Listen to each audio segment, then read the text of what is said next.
lo que viene para Cuba después de Venezuela.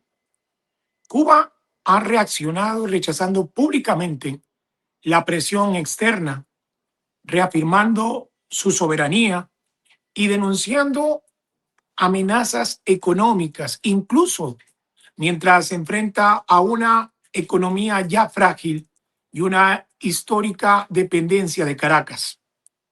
A esto se suma una atmósfera de tensión militar en el Caribe que ha catalizado movilizaciones y alarmas diplomáticas.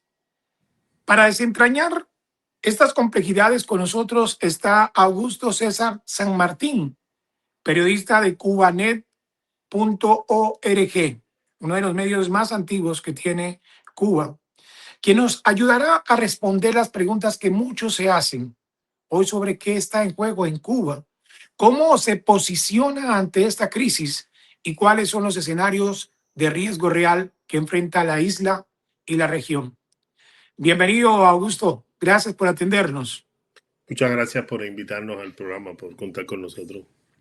Augusto, ¿cómo está respondiendo el gobierno cubano a la presión exterior tras la ofensiva estadounidense en Venezuela y qué significa en su narrativa de soberanía? Bueno, para entender cómo está respondiendo el gobierno cubano, es cierto que las circunstancias en todos los tiempos son diferentes, pero el régimen cubano está respondiendo como siempre lo ha hecho, con una narrativa beligerante.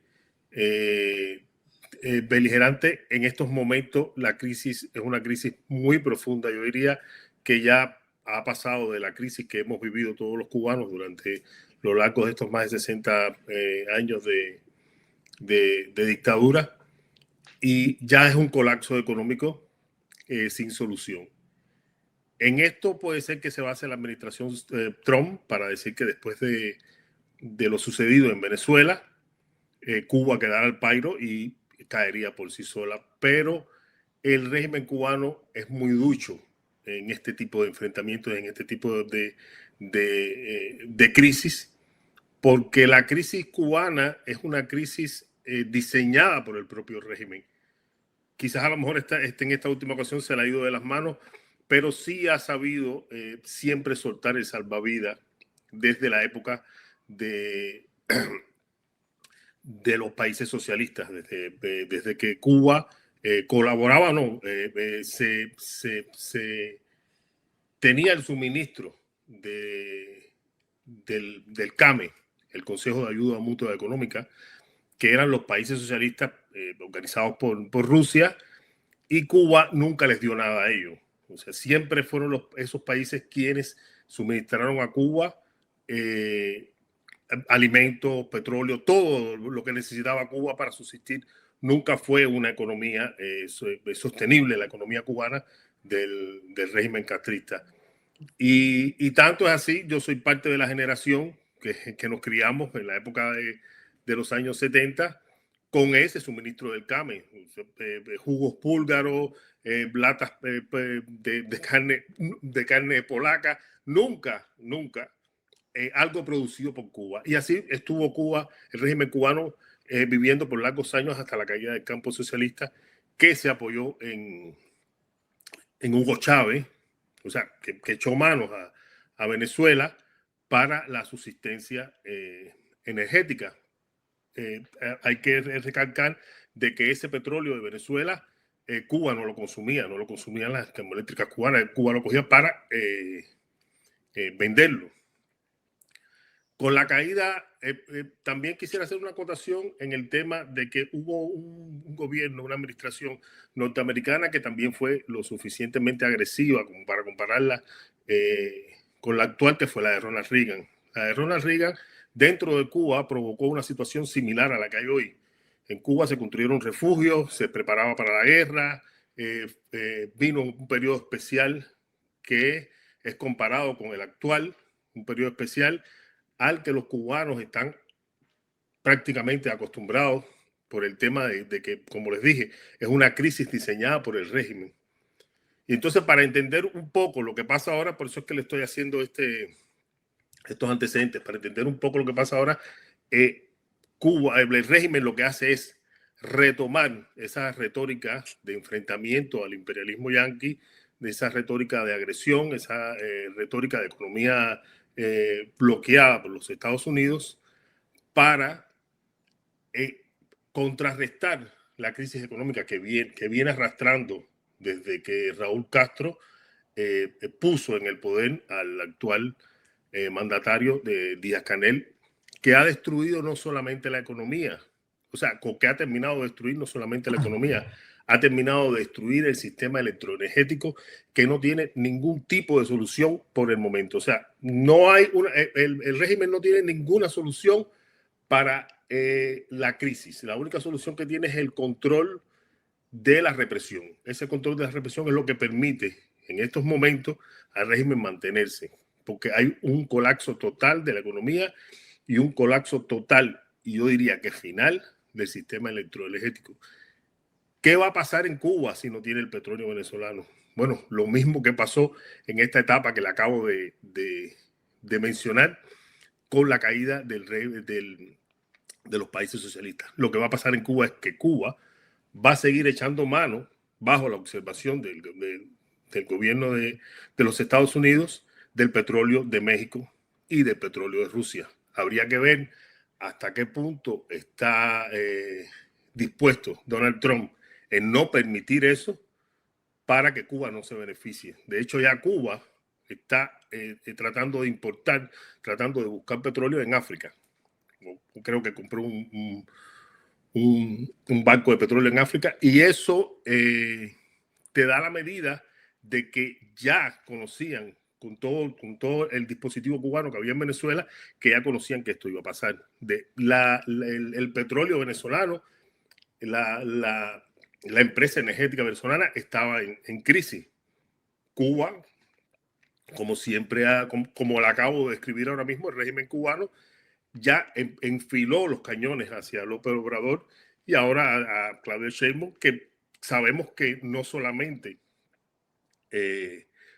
continuó entregándole petróleo al régimen cubano, sino que lo aumentó en un momento hasta que Estados Unidos presionó para que bajara de 35,000 barriles diarios a 7,000 barriles diarios, que con eso Cuba quizás, como tiene domesticada a su población, resuelve con eso el petróleo ruso y todo lo que pueda conseguir a partir de ahora. Yo dudo que no hayan previsto, que el régimen no haya previsto que esto pudiera suceder con el aparato de inteligencia que tenía en Venezuela, o que tiene, porque no se puede decir que 32 combatientes cubanos que hayan caído es solo lo que hay en Venezuela.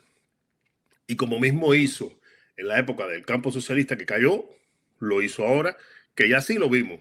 Lo hizo con López Obrador, sigue siendo asistido por Rusia y va a seguir echando mano de todo lo que pueda. Vamos a ver cómo resuelve. Todo está en la presión que ejerza el gobierno de Estados Unidos, que creo que está en un momento en la región, en un momento que primero tiene que priorizar resolver el tema de Venezuela, que no está muy bien asentado, ¿no?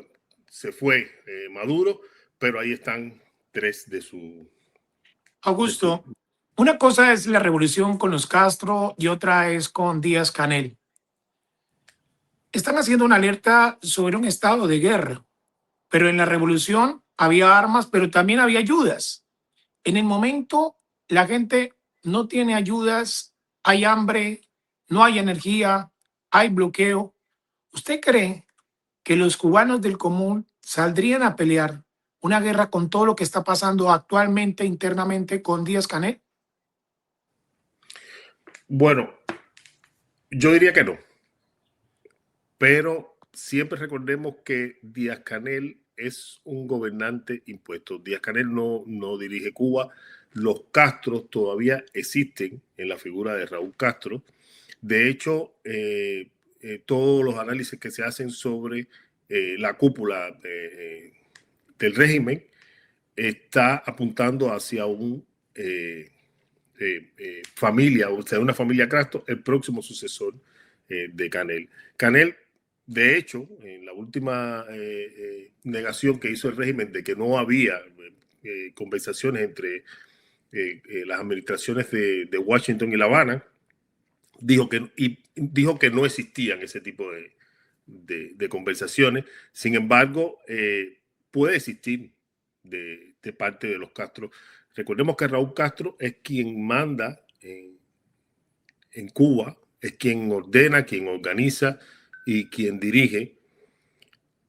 El ejército, en este caso, por separarlo del pueblo que usted menciona, sí iría a la lucha a través de Raúl Castro, no siguiendo a Díaz-Canel, pero el ejército y el pueblo, la policía, para incluirla, saben que Díaz-Canel no es nadie, es un personaje impuesto que pronto lo podrán quitar, lo podrán sustituir, incluso sancionar como acaban de sancionar al ministro de Economía y echarle todas las culpas de la debacle económica que hay en el país. ¿Y qué podría cierto, negociar? ¿sí? Continúe, por favor. Las negociaciones siempre han sido a través de la familia Castro. Cuando Obama prácticamente sucedió lo mismo. Cuando hay algún tipo de este tipo de negociaciones con Clinton, con Obama, casi siempre es una persona de apellido Castro que tiene la influencia de que son los dueños de la revolución, de que pueden cambiar algo, aunque el presidente impuesto diga que no. Yo le decía antes que el pueblo no saldría a luchar, o saldría a luchar parte del pueblo. Cuando iniciamos la conversación, antes de entrar en la entrevista, le decía que era una cosa muy, o sea, que Cuba tenía unas circunstancias muy difíciles de entender. Y porque es una dictadura que ha perfilado todo, o sea, ha creado su propia crisis, ha diseñado su propia crisis, ha diseñado su propia distribución del alimento, lo ha diseñado todo a tal punto que hay personas que por supervivencia apoyan a la revolución y confunden. Quizás puedes ver, y no te lo estoy diciendo porque yo lo haya analizado, te lo estoy diciendo porque yo llevo 2 años y medio, 3 fuera de Cuba, y hasta que yo salí de Cuba, incluso ahora todavía personas que me comunico, personas que públicamente están con el régimen por conveniencia laboral, por mantener un puesto, por no, como se dice en Cuba, por no marcarse, odian al régimen en lo más profundo y quiere que cambie, porque nadie puede estar sufriendo una crisis, incluso ni los que tienen mejor situación económica, y querer que el régimen continúe habiendo un futuro mejor, o sabiendo que hay un futuro mejor con un régimen fracasado. Y entonces yo creo que sí, el ejército con Raúl Castro vivo sí va a seguir a Raúl Castro. Y el ejército, una parte, habría que ver cuán fraccionado está el ejército ahora. A Díaz-Canel es un gobernante impopular. En estos momentos, si hay alguien impopular en Cuba, es Díaz-Canel. Es esa persona que hasta los propios gobernantes que están con él, hasta la propia cúpula, debe estar criticando por detrás, porque saben que solución no ha dado ninguna y que crisis ha sido toda. Que yo, sin quitarle culpa, porque ha sido uno de los represores más grandes que ha tenido la revolución, ha reprimido eso es lo que lo mantiene en el poder, la represión. Si él no tuviera ese aparato represivo, sí, en Cuba podría haber una revuelta para un final de la dictadura, pero el aparato represivo lo mantiene en el poder, y en este caso a él, que es en estos momentos el ejecutivo que manda a reprimir. Lo hemos visto que lo ha hecho públicamente. Augusto, ahora entiendo por qué Raúl Castro, su familia estaban en el acto de despedida de los 32 cubanos que murieron en el operativo contra Nicolás Maduro. Y ahora también entiendo que podrían estar negociando los Castro, toda la dinastía de Castro, pero ¿qué podrían estar negociando con Estados Unidos? Lo que pueden estar negociando es el tema de un cambio, sobre todo comenzar por un cambio económico, sobre todo por una apertura. Yo no creo más bien al estilo Venezuela, que ha mantenido a la cúpula, pero han comenzado a hacer cambios paulatinos y se supone que en los próximos meses suceda. Creo que eso sería un cambio bajo presión, ya no sería un cambio al estilo Obama. Cuando Obama, ellos negociaron un cambio, pero un cambio un cambio a largo plazo, un cambio que quizás se vería a través del empoderamiento del sector privado. En estos momentos, yo creo que por el ritmo de negociación que lleva la administración Trump, sea un cambio bajo presión. Yo te voy a dar, yo te voy a proporcionar para que salgas de la crisis, pero tú vas a hacer cambios políticos y entre los cambios políticos tiene que estar este y este. Eso es una manera, hay que también tener en cuenta de que la economía cubana está dominada por los militares, por Gaesa. Es un conglomerado que domina el 80 o más del 80% de la economía cubana. Y ese conglomerado responde a la familia Castro y especialmente a Raúl Castro. Fue creado por ellos también. Y pienso que ese cambio va en función de eso. El cambio, el interés del cambio para los Castro es poder mantener ese conglomerado y hacer cambios. Habría que ver hasta qué punto llegaría la presión de la administración de Estados Unidos para que hagan cambios. Pero todo estaría ahí. O sea, yo no creo que haya nada en interés del pueblo de cambiar. Yo no creo que tampoco haya nada en interés de la democracia, de la libertad de expresión, sino ese tipo de cosas así, que es lo que va a permitir el régimen de La Habana hacer quizás algún tipo de apertura. No va a haber eso que quizás a lo mejor muchos soñamos, no va a haber prensa independiente. En esa negociación no van a entrar ese tipo de cosas que quizás a lo mejor se espera que vengan por sí solas, como en un momento determinado pensó el mundo que China iba a cambiar su sistema comunista. No creo que haya eso, ni haya una negociación de multipartidismo. Va a seguir el Partido Comunista, ni existirá eso que sueñan los cubanos y que proponen los cubanos de proscribir al Partido Comunista que tanto daño ha hecho al país. Más bien van a hacer cambios de ese tipo económico. Yo te voy de hecho, Estados Unidos ha comenzado a dar una ayuda a los damnificados de Melissa, una ayuda de 3 millones. Es una ayuda que si la valoras en lo que se está haciendo, es una entrada. Que aunque el régimen haya dicho que no está autorizada, ya la ayuda llegó. El régimen está diciendo que la ayuda no está autorizada. Estados Unidos la mandó y se está entregando a través de Cáritas. Entonces, siempre hay una contradicción y un enfrentamiento de declaraciones. Trump dice, estoy conversando, el régimen dice que no. Trump dice, mandamos ayuda, el régimen dice, no, esa ayuda no va a entrar. Y al final la ayuda ya está llegando. Entonces, y es algo similar a lo que está pasando en Venezuela. También Delcy Rodríguez dice que no, pero internamente se está negociando, se está acordando. ¿Y ustedes han sentido que está pasando algo entre Estados Unidos y Cuba? ¿Y qué interés tiene Estados Unidos de retomar nuevamente Cuba, de ayudar? Porque como siempre lo hemos analizado, en Venezuela había el interés, primero el control del narcotráfico y también del petróleo. Pero en Cuba, ¿qué le interesa a Estados Unidos? ¿Y qué podría negociar? Cuba no tiene nada que negociar. La inversión en Cuba es difícil. Cuba es un país que ni siquiera produce papel sanitario. Cuba no produce nada, su agricultura está en el piso, la infraestructura, la arquitectura, por decirlo de alguna manera, la infraestructura de vivienda está destruida totalmente. Es un país que hay que levantar totalmente. La inversión sería mucho y sabemos que los inversionistas no ponen su dinero por amor, ponen su dinero porque tienes que sacar. La infraestructura hotelera también es un desastre. El turismo ha caído de una manera que es más o menos el níquel no es petróleo. Por mucho que digan que hay ganancia, no es el petróleo que persigue Estados Unidos en Venezuela. Y Cuba sería más un tema de quizás de estrategia geográfica. Cuba sabemos que tiene una posición geográfica bastante privilegiada,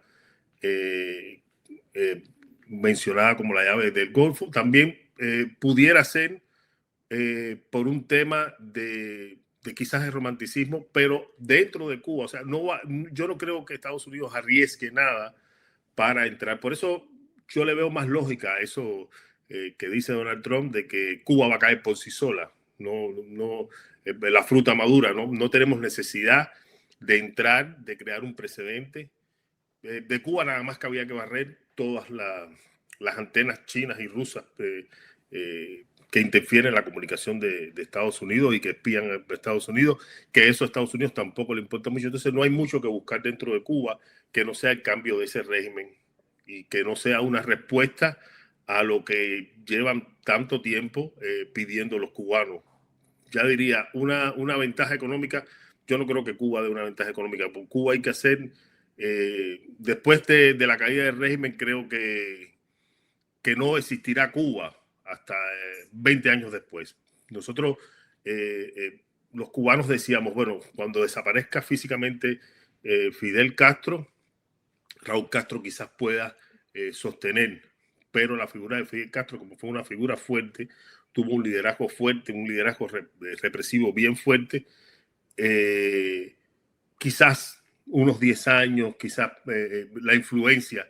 Y es verdad que la influencia y las generaciones ya han borrado esa historia que la revolución impuso en las escuelas de todos los héroes de la revolución. Es verdad que ya las generaciones actuales no piensan en eso, pero sigue el discurso que ahora en estos momentos, hoy se está retomando, que es la guerra de todo el pueblo, que ese discurso no se hace más diario, porque no hay economía que aguante, que la gente no vaya a trabajar a los pocos lugares que producen para ir a marchas del pueblo combatiente. Pero tenemos que tener claro que durante casi 2 meses o 3 meses, los cubanos estuvieron yendo a marchas del pueblo combatiente todos los días, día tras día, para recuperar un niño que había venido para acá con la madre, el niño Elian.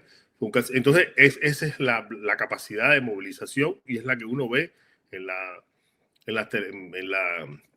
los medios oficialistas dentro de la isla.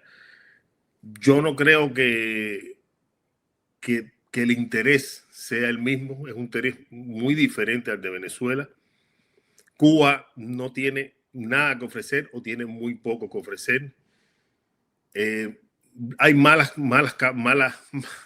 analistas, no, hay análisis más crudo que hablan de que la tranquilidad que ejerce una represión como la del régimen cubano en una población que tuvo una sublevación el 11 de enero, hace 3 años, del 2021, que sí, 2021, controló una rebelión a nivel nacional. Que ese control de rebeliones, de explosiones sociales, pudiera hasta incluso convenir al régimen que hace el régimen, pudiera convenir a la administración, a cualquier administración de Estados Unidos. Es una plaza que está controlada por una dictadura, pero está controlada. Ahí no va a haber absolutamente nada que nosotros no sepamos. Pero bueno, ya esos son análisis más, quizás un poquito menos cubanos, más europeos, que es otra zona que también en estos momentos está ayudando al régimen cubano. Es otra tabla de salvación que tiene el régimen cubano. Es una ayuda que llega al régimen cubano, que sabemos para dónde va, que Cubanet lo ha investigado y conocemos que la ayuda que da la Unión Europea a través de un convenio al régimen cubano va a parar a negocios de la cúpula de los Castro, a la hija de Mariela Castro, la hija de Raúl Castro, va a parar hacia esa gente porque supuestamente ellos vinculan sus negocios privados, que es lo que digo, que puede entrar dentro de la negociación, o sea, qué es lo que ellos quieren preservar. Esos hoteles que construyen, que están vacíos, y uno dice, bueno, ¿para qué construyen hoteles? Es que están construyendo hoteles para el futuro. Esos son los hoteles que cuando Cuba cambie van a ser de ellos. Y no es porque pertenece a Gaesa. Y esa ayuda de la Unión Europea está yendo a parar a manos de ellos, a manos de la cúpula de los Castro. Es una familia bastante numerosa y bastante ratificada que tiene negocios. Quizás alguno dice, bueno, un bar, un restaurante, 3 restaurantes son negocios pequeños, son emprendedores. No, eso se extiende mucho más porque hay negocios de ellos que vienen a comprar aquí a los Estados Unidos. Y entonces ahí te das cuenta que existe un pueblo que está muy, muy necesitado, pero muy reprimido, y existe una capa que es capaz de defender sus intereses, que está por debajo de los Castro, pero también se beneficia del régimen. Entonces, por eso es que hay hay tanta represión, hay tanta necesidad, y uno ve que el pueblo o sea, sale a pedir, pero simplemente cuando les da, ya se calman. Y eso es triste, tener que esperar que el régimen caiga por un problema generacional, por la muerte de Raúl Castro, o por un problema, y que no se pueda. Yo sí te puedo dar la seguridad de que el sistema represivo de Cuba, el sistema de inteligencia dentro de la población, es un sistema muy eficaz. Lo aplicaron en Nicaragua, en Venezuela. No solamente tenemos el caso de Venezuela. Los Castros no mandaron seguridad a Venezuela, los Castros también le mandaron seguridad. Han mandado seguridad a todo Centroamérica, pero le han mandado específicamente a Salvador Allende. Salvador Allende cayó muy similar como cayó Nicolás Maduro. Cuando atacaron el Palacio de la Moneda, la seguridad de Salvador Allende era de cubanos, perteneciente a tropas especiales del Ministerio del Interior. Y al final, los cubanos lo que hicieron fue salir a través de Argentina por orden de Fidel Castro. Si Allende no se quiere ir, entonces ustedes sí sacan, pero Fidel Castro, que fue un poco más inteligente, ustedes no pueden morir ahí. Augusto César, qué buena conversación la que hemos tenido hoy. Creo que nos vamos a volver a contactar porque hay mucho de qué hablar dentro de este proceso. Después de Venezuela se viene Cuba. La estrategia puede ser diferente, aunque siempre actualmente uno ve como presión de Estados Unidos y negociación. A ver hasta cuánto suelta. Vamos a estar muy pendientes. Augusto César San Martín, él es periodista de cubanet.org. Gracias por atendernos. Gracias, estamos en contacto. Bueno, y a todos ustedes, gracias por estar ahí, por estar pendiente en todo lo que está sucediendo en la región, por suscribirse, por compartir, por darle like. Todos los días trabajamos para Latinoamérica. Hasta la próxima.